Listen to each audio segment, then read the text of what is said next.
जय श्री कृष्णा। इस वीडियो में आप जानेंगे कि जनवरी 2025 में यानी कि जो साल की पहली पूर्णिमा यानी कि पौष मास की पूर्णिमा तिथि कब है, शुभ मुहूर्त क्या है और किस तरह से आपको पूजा करनी है।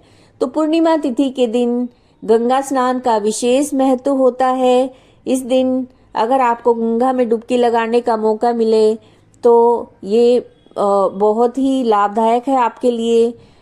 इस दिन से ही प्रयागराज में गंगा स्नान यानी कि महाकुंभ का आरंभ हो रहा है। अगर आपको उसमें डुबकी लगाने का मौका मिले, लाभ उठाने का मौका मिले तो आप अवश्य उठाएं।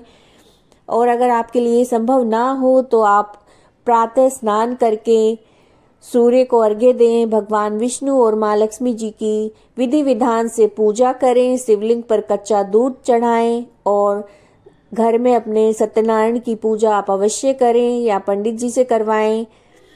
सत्यनारायण भगवान की पूजा करने से घर में सुख, समृद्धि और शांति का वास होता है, घर में खुशियां आती हैं, सारे कष्ट दूर होते हैं।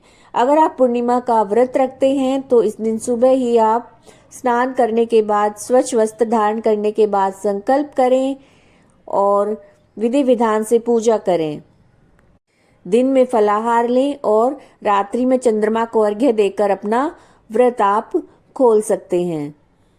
और अगर आप माघ स्नान आरंभ करना चाह रहे हैं तो वो भी पूर्णिमा तिथि से ही ब्रह्म मुहूर्त में स्नान करके आप उसका संकल्प कर सकते हैं। इसी दिन से आप अपना माघ स्नान आरंभ कर सकते हैं।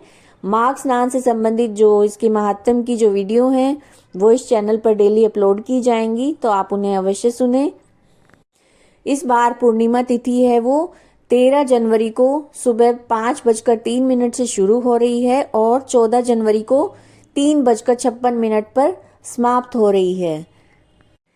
इस बार जो पूर्णिमा तिथि है वो सोमवार के दिन पड़ रही है, यानी कि सोमवार के दिन पूर्णिमा तिथि पड़ रही है। इसका विशेष महत्व होता है। इस दिन चंद्रमा अपनी सभी कलाओं से युक्त होकर सोम तत्व का जल में सृजन करेंगे, तो इस वजह से गंगा स्नान का विशेष महत्व होता है। और इस दिन जो ब्रह्म मुहूर्त का समय रहेगा वो सुबह 5:27 से 6:21 तक है।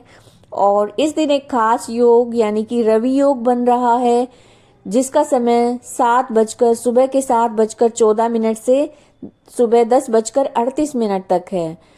रवि योग में ऐसा माना जाता है कि इस योग में कोई भी नया कार्य शुरू किया जाए तो वो बेहद उपयोगी होता है, उसमें कामयाबी मिलती है। और इस दिन जो राहु काल का समय, राहु काल यानी कि एक ऐसा समय जिसमें कोई भी नया कार्य आप शुरू नहीं करते हैं, तो इसका समय रहेगा 8:34 से 9:55 तक। अगर आपको ये वीडियो अच्छी लगी है तो लाइक कीजिएगा, शेयर कीजिएगा। जय श्री कृष्ण।